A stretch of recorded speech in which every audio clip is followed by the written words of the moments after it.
يا صاحبي بالعز والنخوة اسكني، ذي ما شربها صفو يشربها قذا. أموت لو نفسي جشعها دلني، العز ولا الموت يا هذا وذا.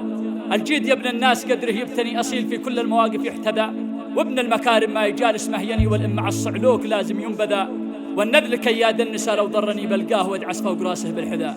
كلمات الشاعر أبو تميم سند، أداء المنشدين أبو تميم سند والمنشد معاذ العثماني. تسجيلات أنقى يريد.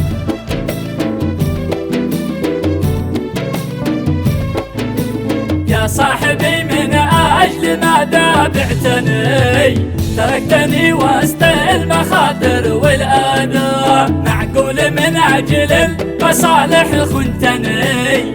وانا الذي قدمت لك روحي شادا. صحبة عيال السوق خلونك دني، ما يفعل الناس القبايل هكذا. ما يفعل الناس القبايل هكذا. كم قلت لك لكن ولا صدقتني، لحبذا أهل المصلحة لا حبذا. أنا الذي ما خون صاحب سرني، بالجد عمره ما يلوث بالبلا. وأنا الذي ما يوم راسي ينحني، إلا لربي لا اتبه وتعولا.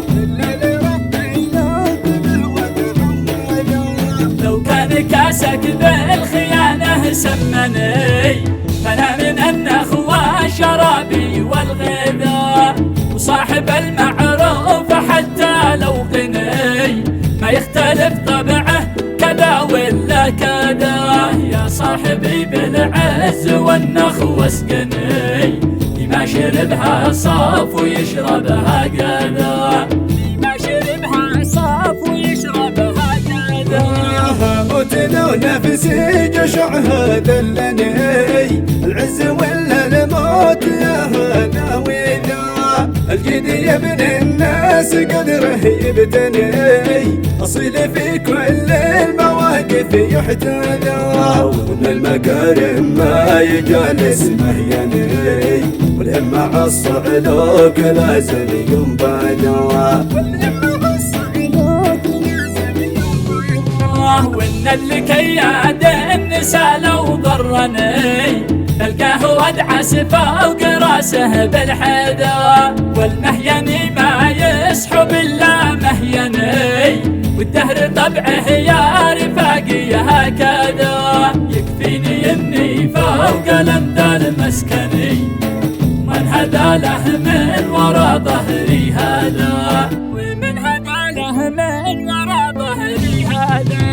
والنذل كياد النساء لو ضرني، تلقاها ودعس فوق راسه بالحذاء. والمهيني ما يصحب الا مهيني، والدهر طبعه يا رفاقي هكذا. يكفيني اني فوق الامل مسكني، ومن هذا له من ورا ظهري هذا.